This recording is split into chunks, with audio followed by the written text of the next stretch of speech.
Hello, my name is Courtney. Welcome back to my channel and I hope you're doing so very well. I promised to chat a little bit about my 100-day project, which I am currently finished. I did a quick silent flip a couple of weeks ago now, and I wanted to come back and talk about the supplies because I have been inundated with questions both here and on Instagram about what I used and how I went about it.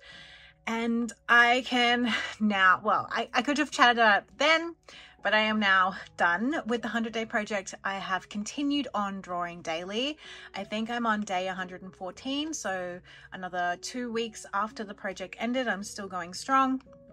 I realized that having a daily habit for drawing is something that I deeply appreciate now that I've gotten to the point where it's become a habit. So yeah, I thought I would chat to you about the supplies that I am currently using and have used in the past with regards to this project. The sketchbook that I am using is a Leuchtturm 1917 sketchbook, so not a bullet journal, a sketchbook, and it has white paper. And it is quite decent.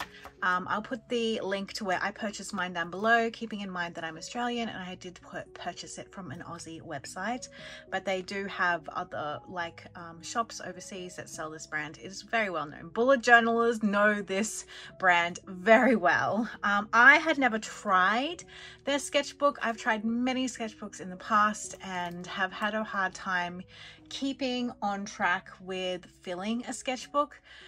We always get seduced by new shiny pretties and thinking that it's going to be the book that makes it we're gonna get there with this book. If we only had XYZ book, we could make it.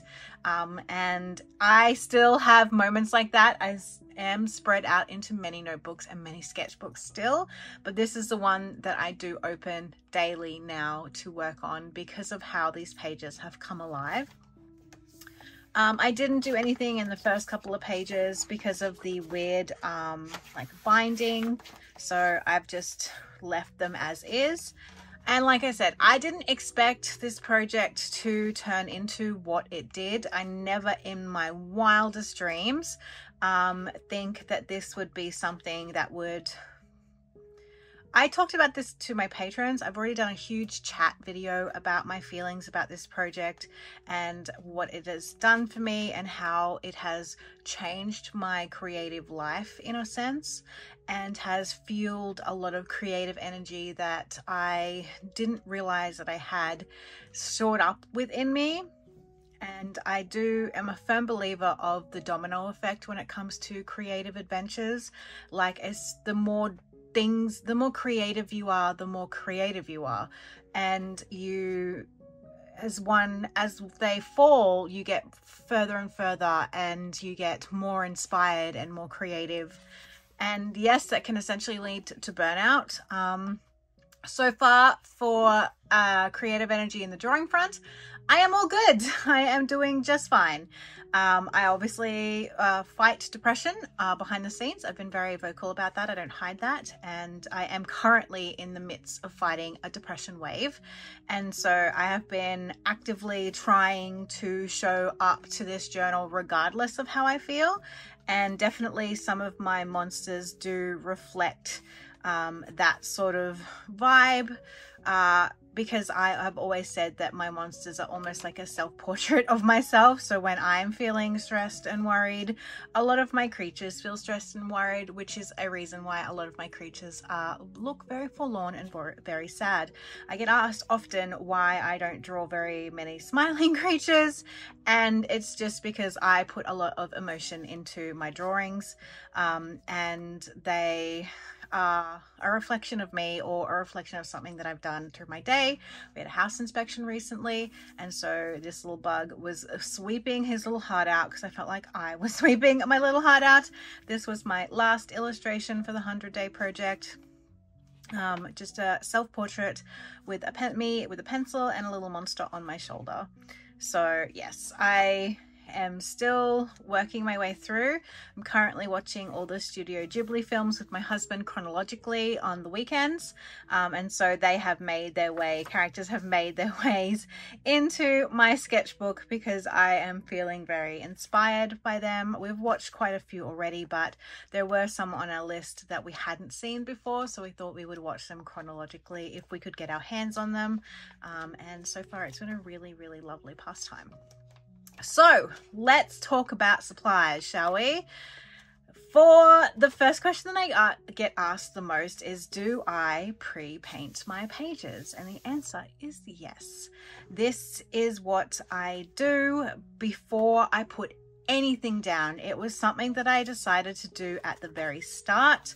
I decided that I wanted to try having some color down first to sort of avoid the blank page syndrome.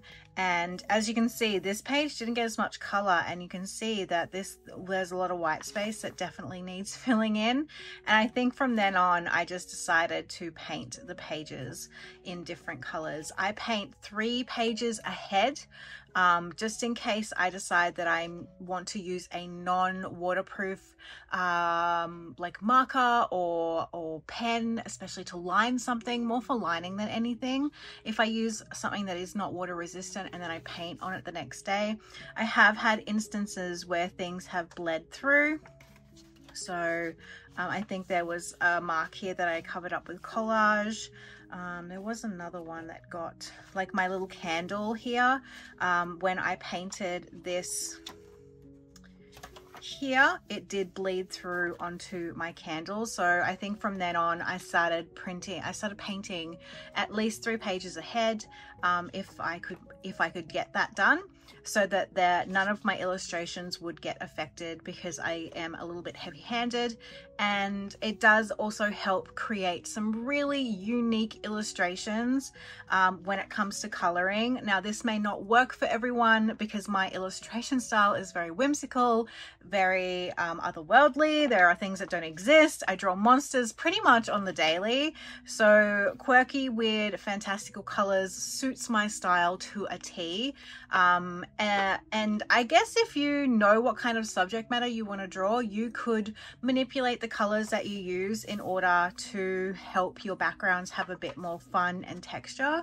So if you wanted to do lots of landscapes, you could probably use lots of greens and browns and sort of earthy tones in order to create your background first, and then you could then draw on top of it if you so wish. But because I draw such weird and wonderful things, I kind of went crazy with color, and I love how I've tried to be very different with the colors that I use on each page, and it does really dictate how the spreads reflect when they're done. So lots of cool blues, I've got lots of like yellows and greens and brighter colors. I went and did some bright purples and pinks, and then like down here is a lot softer.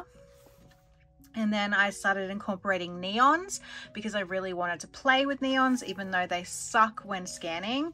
So I did a whole like neon background with the paints and things like that. So I do pre-paint my pages beforehand, and I am actually due to paint a couple of pages now because I've only got 1 spread here and I don't want anything to interfere with that. So some of the supplies that I use to paint the backgrounds, these ones here, so like this spread and this spread and this spread is all watercolor, absolutely all watercolor. And because I was in a rush, so I would lay down some base paint first.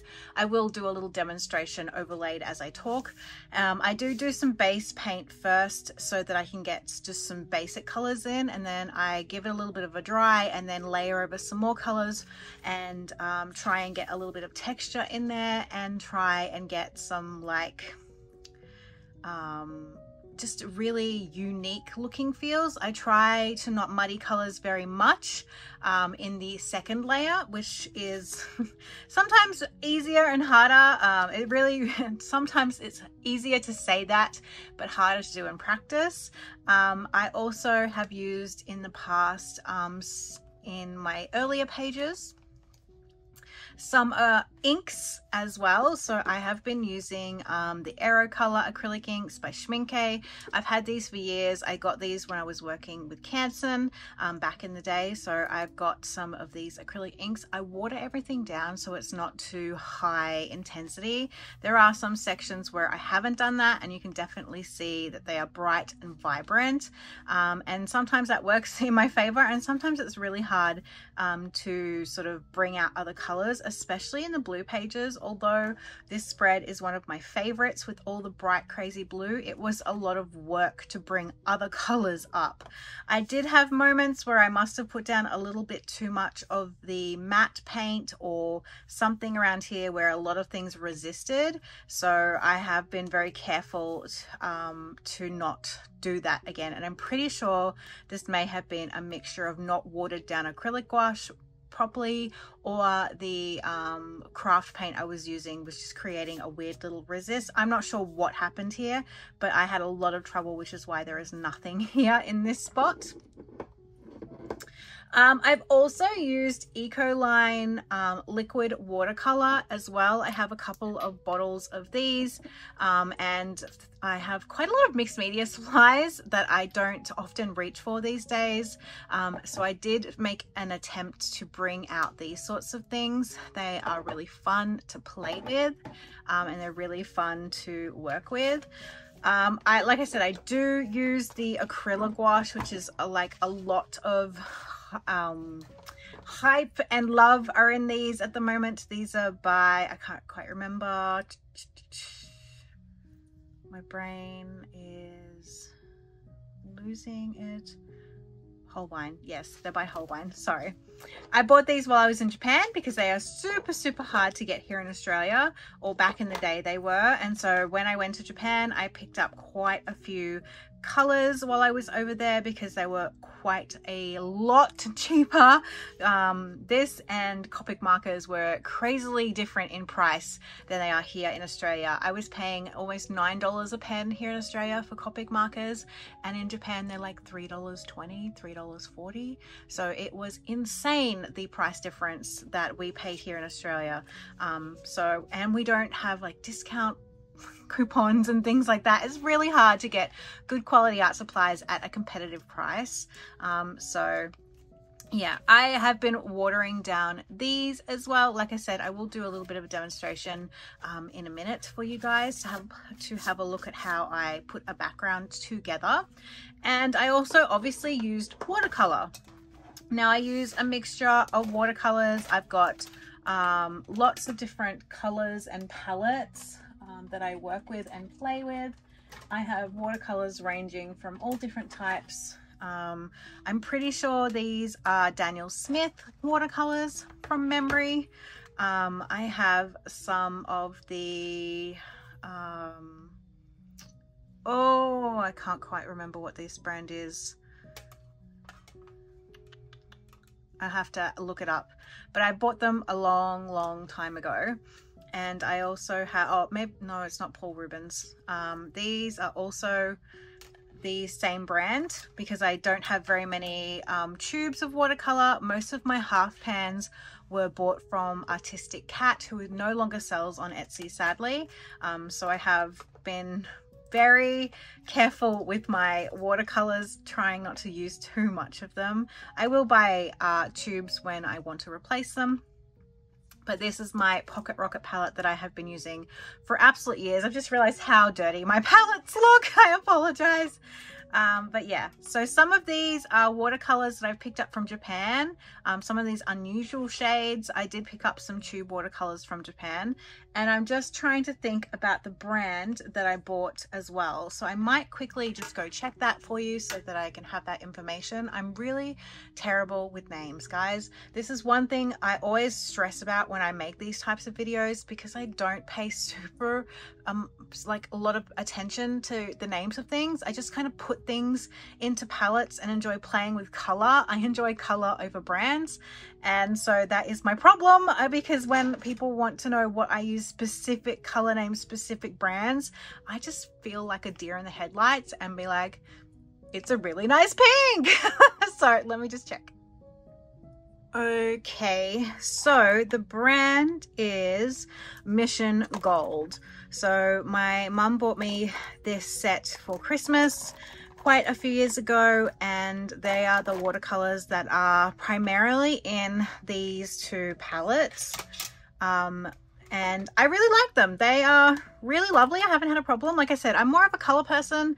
I know that my journal work and my sketchbook work is not going on like any, what do you call it, display or anything like that. And then the other brand that I picked up from Japan were, just trying to find one of the strange little colors that are in there.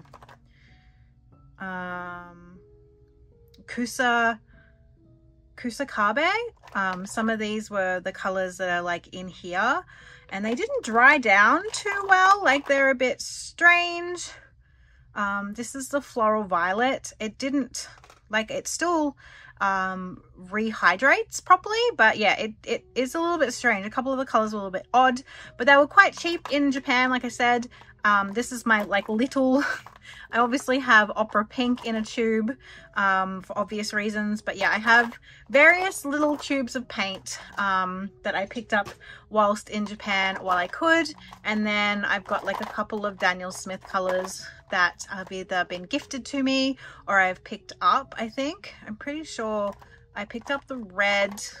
Anyway, it doesn't really matter where I picked them up, but yes, so Mission Gold and a couple of random Japanese watercolors from Kusakabe, and these are just extra palettes from the Art Toolkit, which is the brand of palette that these are, because it costs so much to get things shipped here. When I did a group order with some friends, I ordered extra palettes to switch out my little palettes. So I also have some Paul Rubens fluoro paint, but I didn't use that at all in the sketchbook. I used a mixture of neon watercolor markers, which I think Pro Marker bought them out. So yes, anyway, so they are what I used in the different palettes, and it was pretty much just gung-ho go.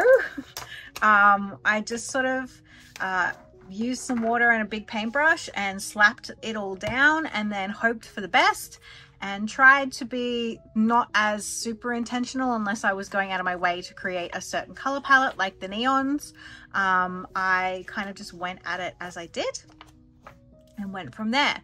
So what I'll do is I will make a page background now, and then I will heat gun it, and then I will talk to you about the other colors that, the other supplies that I used within my project. It was pretty much the same set of supplies for the whole book. I didn't really venture out of the wheelhouse that I had already set up for myself. I would cut a I guess I can paint and talk at the same time. I would cut a basket of supplies up and down the hallway, and that was that. I basically did the same thing every single day, and I was okay with that. I didn't worry about that. I was just enjoying playing.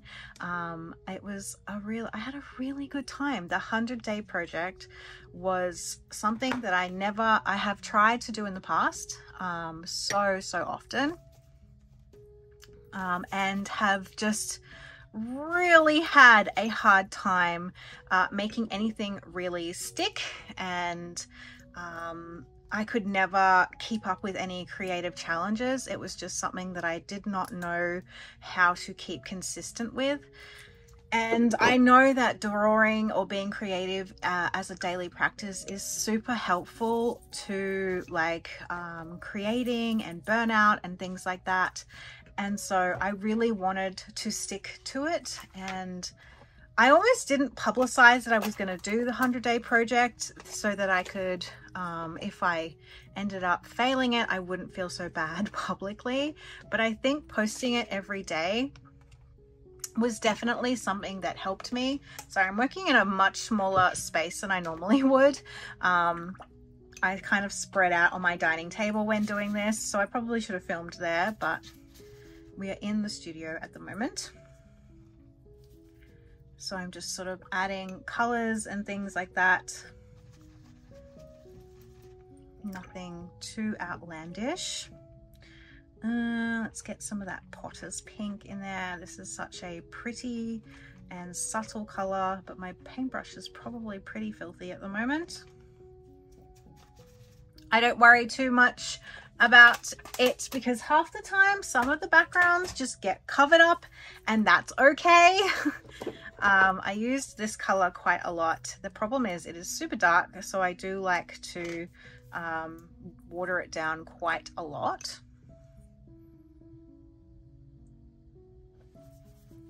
So I use this color heaps on pages, and like it makes them really cool. It mixes really nicely with other colors, as you can see. It just works really, really well. But when it's applied too thickly, it is quite an intense color to move around. Some Ecoline.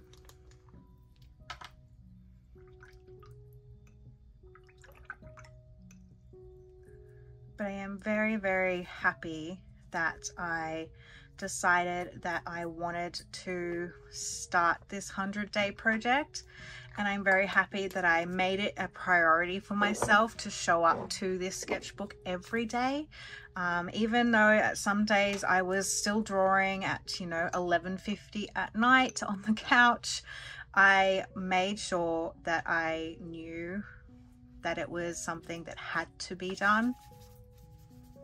And so I tried really hard to make myself and my art a priority as much as humanly possible. And it also helped that my husband knew how important it was to me to make sure that I showed up to my sketchbook every day. And he was definitely a cheerleader on the sidelines for days where I was either really, really tired, or I had just finished collage sheets for Patreon, and so it just, the last thing I wanted to do was draw more, and he was always there sort of just giving me like that pep talk that I need to keep going. And so I really appreciate having a support system as well in him. I'm going to blow dry this, or heat gun this. This is obviously not as mottled and crazy as this page. So I will do just a watercolor spread so you can see what I mean. Obviously with acrylic inks, it's a little bit harder. They don't mix too well with watercolor. They have their moments. So because if you can tell, if I was to throw, say, some bright pink down, it doesn't mix as well. It doesn't mix. So when you do the acrylic ink, it almost creates like a resist. So you can put this pink up here, and that acrylic ink up the top is not going to move around. But with watercolor, the colors talk to each other. Like they dance and they have fun, and it's really lovely. And it's really hard to get those mixes to happen when you use acrylic paint. Acrylic ink, I should say, because once acrylic ink dries, it doesn't reactivate. It's really, really great for getting really bold pops of color. And sometimes I would grab like the eyedropper, and I would just add some scribbly sections to the page, like so, and just let it do its thing. And then that, once it dries, it won't move at all, which is a good thing if you want it to be, but it can also be a pain in the butt if you're trying to do something. So it really depends on what you want, but I will do a watercolor spread after this where it's just watercolor, and I'll clean my paint water so it's a little bit cleaner. And we'll work with purely watercolor. But the main things that I used, to recap quickly before I head into another spread, is I used acrylic ink, I used watercolor inks as well, so just liquid watercolor, I should say. I used acrylic gouache watered down, so it created a very vibrant almost ink-like matter. I used markers, I used tombow markers, I used a lot of supplies with regards to my background, and it's all just about having color play and color fun. I didn't think too much about what I was doing because at the end of the day, the page looks completely different to when I start a page to how I end a page. And so I don't try and get caught up with color palettes and having things look a certain way. I am just exploring and having fun with color, and that is all it is at this stage. We're not thinking about how this page is going to turn out in the end, because it is always a surprise, especially when you're doing something daily and you have no idea what it's going to influence you that day. And 5 days from now, and I'm still adding drawings to this page, I've got no idea what my day is going to be like and what I feel like drawing on that day.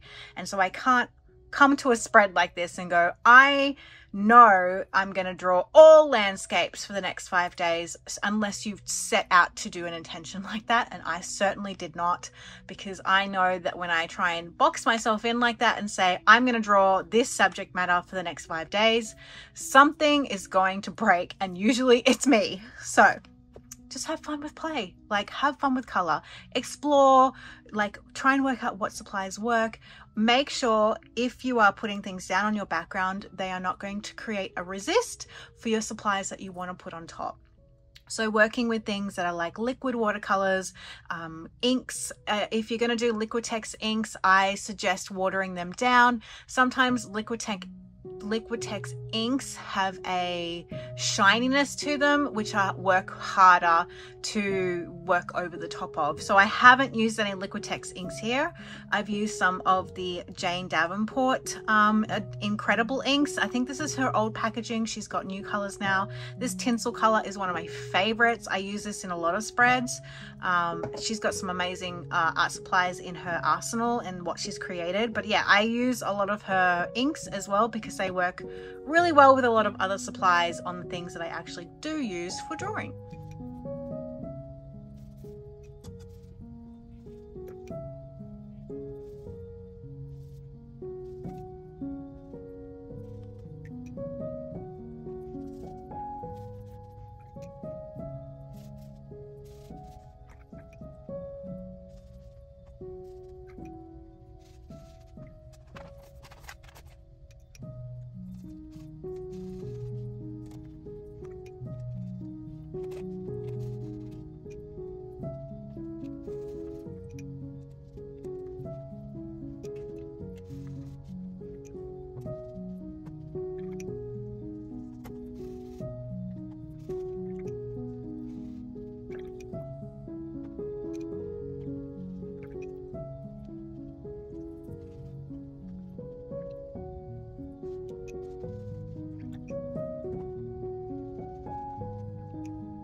All right, so they are 2 spreads ready to go, and you can see some of those beautiful murky colors just create such cool patterning, and they are such vastly different, so they will turn out very different. I obviously didn't do as much sort of layering as I did in these pages. It takes me a little bit to get into my groove, where I'm like just making lots of mess, and it took like 3 pages for me to get to like this playful level. So these are a little bit more safer for you. And as you can see, I don't know what this was. Something has obviously happened on the page itself. I can't feel anything, don't know what it is. It doesn't really faze me. I do get a little bit of color leaking into the binding. Again, that doesn't faze me at all either. I will just make sure to dry it a little bit extra when I go back out, even though it does feel a bit damp, so I will make an effort to dry that. But you can see that it holds up quite well. I've only had maybe once or twice when I've been a bit heavy-handed with, say, the acrylic ink, and it's bled through, and mainly those like more brighter colors. So you can see the slight trickling here would have been where I put this ink down first, because it is such a high pigmentation. That's the only time when I've had a little bit of like bleed through. Other than that, it's been pretty cruisy going. With this sketchbook, it's been really, really good. And I have really enjoyed working in it. So let me just pack up the watercolor palettes, because you may be surprised to know that I don't actually use the watercolor palettes again when I come to the actual drawing process, which sounds crazy, but it's true. I found myself getting into a groove. So a lot of the mixed media things like the paint and the ink and all that doesn't really come back into play at all. And I think that's probably why I enjoy using them so much in the backgrounds, because I don't tend to pull for them again any further. I'll just move my watercolor cup over here. So what do I use in this pretty old book of mine? I use lots of different things, but even though I use a lot of different things, at its core it is a liner, markers, colored pencils, and maybe a couple of gel pens at the end of the day. That is pretty much it. And obviously a graphite pencil for sketching, because I normally do sketch. Now, I was pulling my stuff around in a basket that I created at the start of the challenge. I have this white IKEA basket that I was toting around. As you can see, there's some remnants of things in here, and I had things in separate pencil cases, and I was really enjoying that process and used this for the whole entirety of the challenge. I used this clear sort of pink pencil case for my pencils so I could visually see them, and I had a couple of extra pencil cases for when I was taking some out and about, so like a smaller pencil case. So I grabbed a few pencils when I was taking my sketchbook out for like a coffee date, and I was working on collage sheets. I would take this with me with this pencil case, and I think like one other little pen case, and then I would be good to go. And I just used everything. I popped everything here at night. This is my battery charger. And that's how it was. Obviously it is a bit of a mess now because I was reorganizing and changing things up the other day.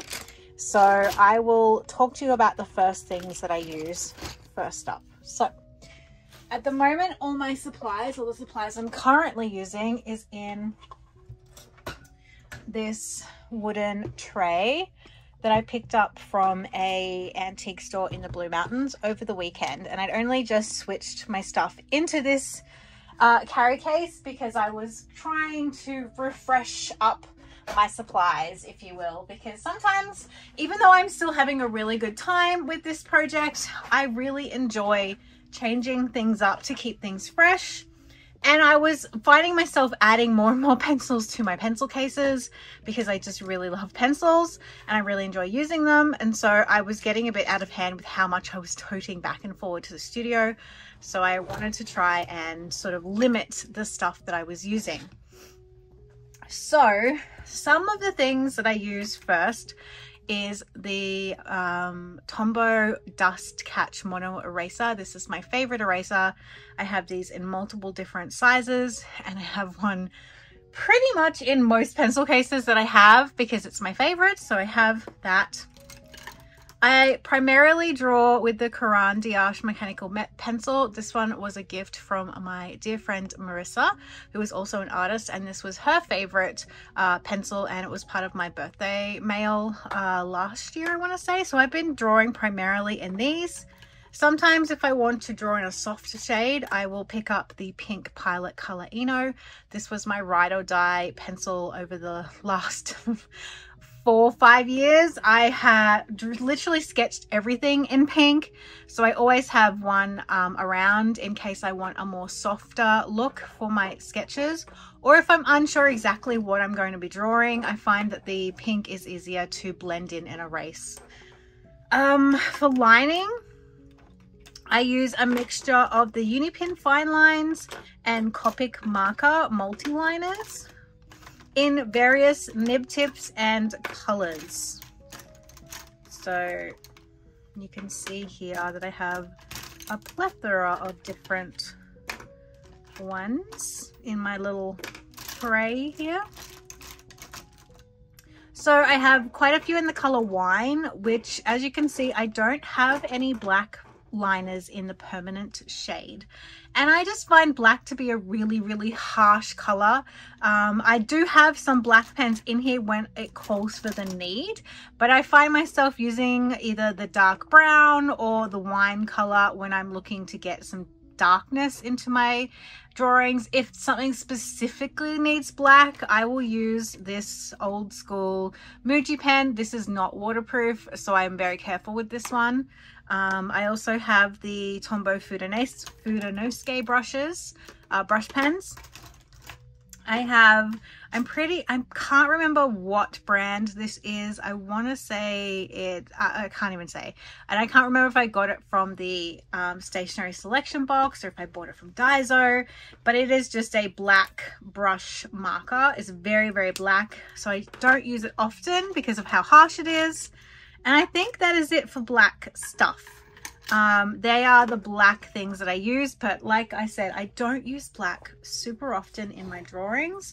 I have a hot water bottle on my lap because it is freezing here in Sydney today, so I'm just going to move that so I can refer to my book. So things like this are normally in black. Sometimes even this is dark brown. I think I use black in my panda drawing, but a lot of this is dark browns and dark purples because I just find it's a lot softer. And it's only when I'm doing something like a black and white stripe or something that I just really want to pop. So like all this really thin line stuff is done with this 0.38 Muji pen. I really like how fine, no, it's actually 0.25, how fine this pen is. They no longer make this version of the pen. I bought some refills back in the day, so when I run out, I'm stuffed, but it is really lovely how fine this tip is. And I tend to pick it for when I want to do like things that are just textured, so you can still see a little bit of the background. But most of the time I am drawing in like browns and purples and that sort of thing. Black isn't something that I use very often unless you can definitely see the difference. So yeah, that is something that I do a lot, is I don't draw in black. I will draw in these darker shades, and I have, like I said, a varying amount of tips from 0.5 to 0.1. And yeah, I think this one of my 0.5s is on its way out, so it's very dry and sketchy, so I have another one that I use as well. I also really enjoy drawing in the browns, especially this like caramel brown. So they are the pens of choice that I use for lining. And I have been using these pens for years now, especially the wine. I was primarily lining everything for collage sheets back in the day in the wine color because it just suited my style. So I was drawing in pink and then lining in the wine color. So those are the things that I use for like my base layer drawings. I also use the Uniball Signo in white in the broad for all my white highlights. Although they're the most finicky white pens on the market, they are what I find to be the best. I do have a jelly roll, but I do find that this isn't as effective and as opaque as the Signos. But man, these are like, one day they'll work beautifully and the next day they're on their deathbed. So it is a bit of a nightmare, but like I haven't been able to find anything as good. I have bought like opaque white ink, but like I said, it's not as good. And I have like paint markers and things, but when you're in a pinch, this is where it's at, and we all know it and we all bow down to it. I have a couple of like ballpoint pens in here that I find useful sometimes for just sketching a little bit. I have a small mono zero eraser in the rectangular one. I have a few different types, circle and square, but I just happen to have the circle one in here. And I just pop in some of my favorite mechanical pencils. And then I have my Blackwing pencil that I tend to use when I want to just draw in normal graphite, or sometimes I use this one for shading as opposed to using a mechanical pencil. So they are the pens and markers and liners that I do most of my drawing in. I also use jelly roll pens. So you can see I have quite a lot of the neon ones, and these were a late addition to the arsenal. I was really enjoying adding pops of neon to some of my drawings, and so I went out and picked up a new set of neon jelly roll markers, because a lot of my jelly rolls were from like 2013 maybe, and so a lot of them didn't work. And I had one pink because I kept buying the pink one. As you can see, pink is my color, so I have quite a few of them in various levels of use. So I kind of put them all in my little stash, and I use them for pops of color and for play. I sometimes use the Color Eno brush markers. I only have 3. The pink one is only a relatively new addition, but I use the black and the gray for shadowing, but not often, because I do use a different marker for that sort of thing, but they're here if I need them. The only thing is I don't normally carry a water brush with my supplies. It's only been since I changed up my carry thing that I've had my palettes in this side to see if I would like to add some watercolor to a drawing at a later date. So far I have not. I've popped in some water brushes in here just in case, and I've got my little pen case that Mitz bought me for my birthday from a Japanese seller. And I've just got a couple of pens in here that are some of my very favorites. I have another Mono Zero eraser in the very small circle, but some of my like current used pens, more for journaling than for drawing in this sketchbook, are in here. But this pencil case means so much to me that I carry it around everywhere, and that means it sits in this little tray. And my palettes I would normally pop in here with a little cloth, but I've pulled them out for this video because I was working with them. And I also moved a lot of my pencils down to just a jar instead of having them in a horrendously big pencil case, because like I said, I was using so many pencils, it was getting hard to be very portable when moving to my studio, to my lounge room. There are 3 brands of pencils that I use in this sketchbook. One of them is Prismacolor, and you can see that my Prismacolors have seen better days. I've had these Prismacolors since 2 years after my daughter was born, so 2012 maybe. I feel like they're a bit older than that. Maybe I got them, yeah, I got them around when Lily was really little, like a baby, and she's now in high school. So you can see that some of my Prismacolors, some of my OG colors are very little, and I love them. So I do use a mixture of Prismacolor pencils. I also use some Faber-Castell Polychromos pencils. There are a few shades of those in here. And I also use the Luminance by Caran d'Ache. These are by far my favorite and by far the most expensive, which is always the way. And I use them because I love their weird sort of subtle shades that they have. They have some really unique colors that are really good for shading and for adding little nuances. I find I use my Prismacolors for the more bold and poppy colors. As you can see, some of my most used shades are those really bold colors. My bright orange is in here somewhere. So these ones are like super bright and colorful, and I use them for some of my more extreme shades. And then I kind of lean on my Caran d'Ache ones for the softer shading when I just want a little bit of color and a little bit of softness. So they're the 3 brands that I have in here and that I've been using interchangeably. So they're the 3: Prismacolor, Faber-Castell Polychromos, and the Caran d'Ache Luminance. So I use those in a variety of different colors. And one of the other main things that I use, which are not in my tray because they are stupidly big, are the Tombow brush markers. Now I use these markers every single day in some capacity, whether it is in my sketchbook or whether it is in my journal. I've got this pouch from Bohindi Stream when I ordered a pair of earrings years ago, and it just so happens to fit my collection of markers, or my most used markers, in this little pouch. And I carry this pouch freaking everywhere.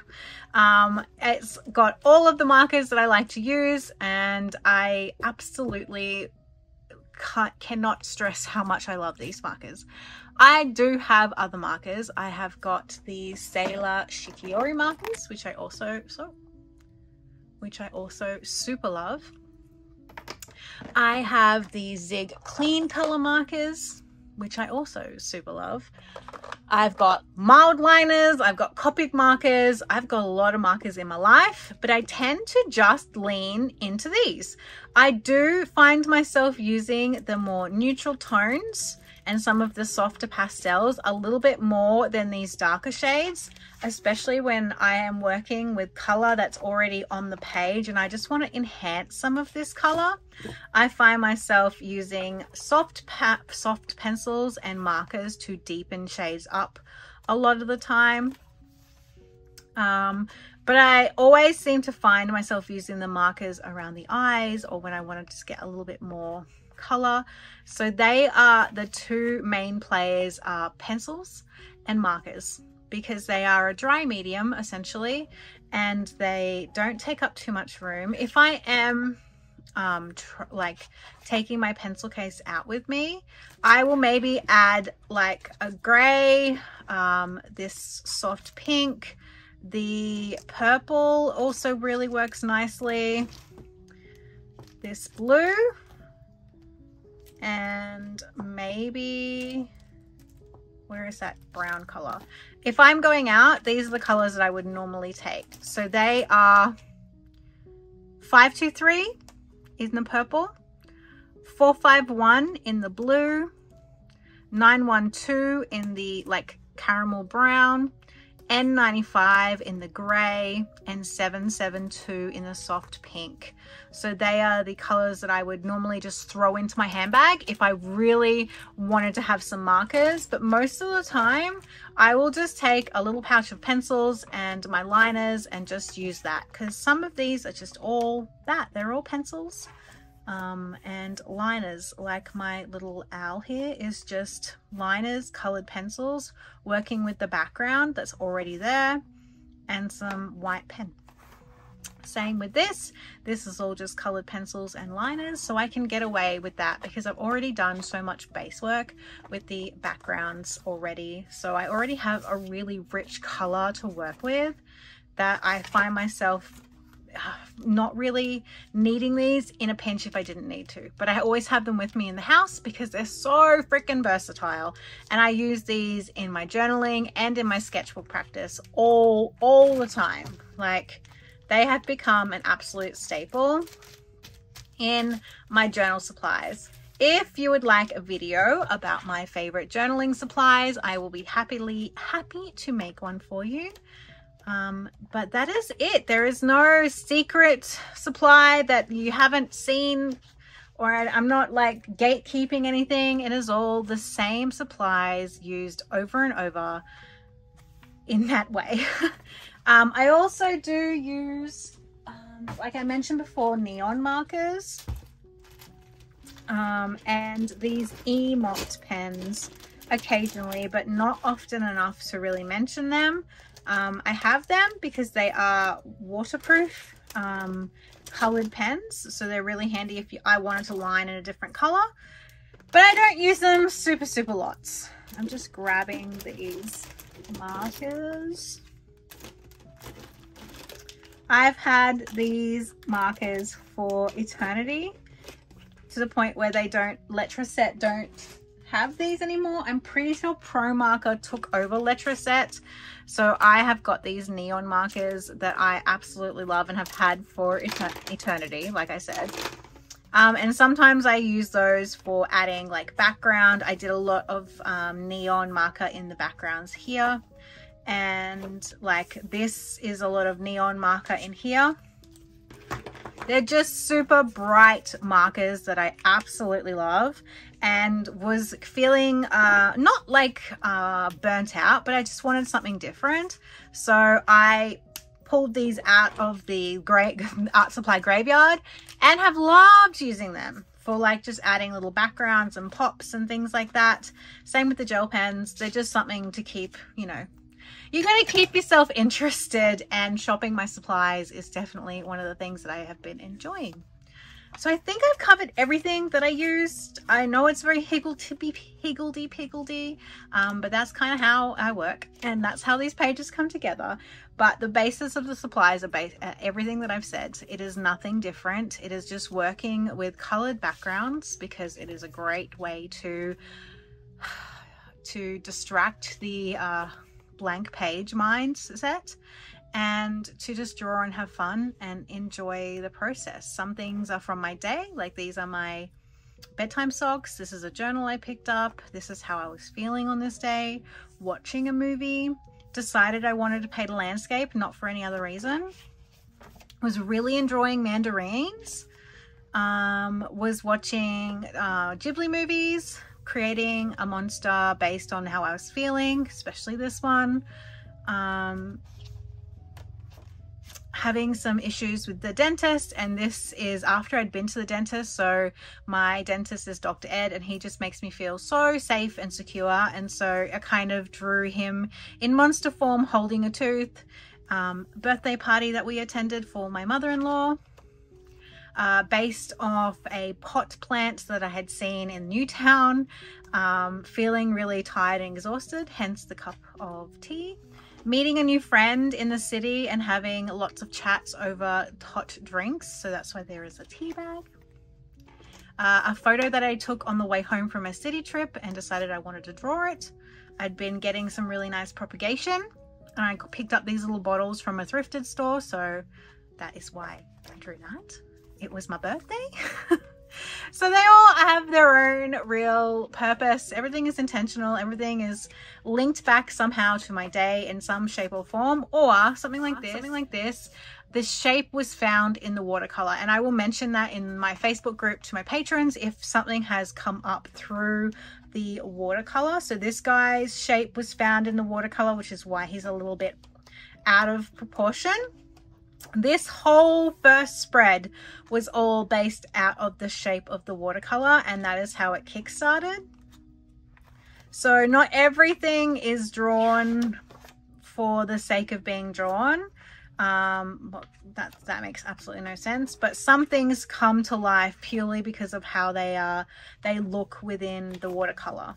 I'm just trying to see if there was any others that sort of popped out because of the watercolor. I feel like this, yes, this guy is, because his proportions are a bit off, but I love that about him. This guy, that's why he's got like one really big chunky leg. He was definitely out of a watercolor blob. This guy was actually out of a watercolor blob, but it happened to work really well. I saw the broom first, so I built the illustration based around the broom. This guy was also, but I wanted to do a really soft, sort of shadowy, sort of translucent feeling, because that was how I was feeling at the time. So yeah, that is where it is. But yeah, his shape with his little hand and this little blob here was a blob of watercolor, and that's how I decided to turn it into a little frog smelling the flowers. So yeah, I will just stare at these little blobs aimlessly. It doesn't always, like, nothing comes all the time, but I do look all the time to see if I can see something before I draw something. Like if you look here, you've got a little bit of an eye and two little bits here. You can definitely draw a bunny in here. Actually, that reminds me, there's a little bunny down here that happened out of a watercolor blob. Her little features were perfect bunny features. But yeah, instantly you can see a little eye there. You can see this little blob here could be their little arm putting them up to their nose, and here are the ears, and you can have her sitting down in a little field, and that is literally from a tiny blob of paint. So yeah, that is what I do. and I am having an absolute blast doing it. I know this was a very long video. If you are still with me after all this time, thank you so much for joining me. If you have any questions that I haven't covered or would like to see some drawing happen in this sketchbook, let me know and I will see what I can do. I would be more inclined to do this type of thing on Patreon. On Patreon, I have done a whole video chatting about the process and building this from the ground up with my patrons, and they really enjoyed it and have asked for more content like this. So you never know what might make it to YouTube. But if there is any video requests that you would like, please leave them down below. I'm always happy to oblige.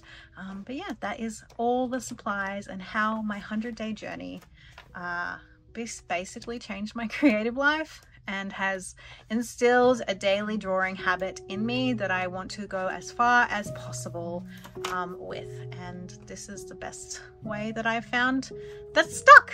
All right, have a fantastic week, my loves, and I'll talk to you again soon. Bye.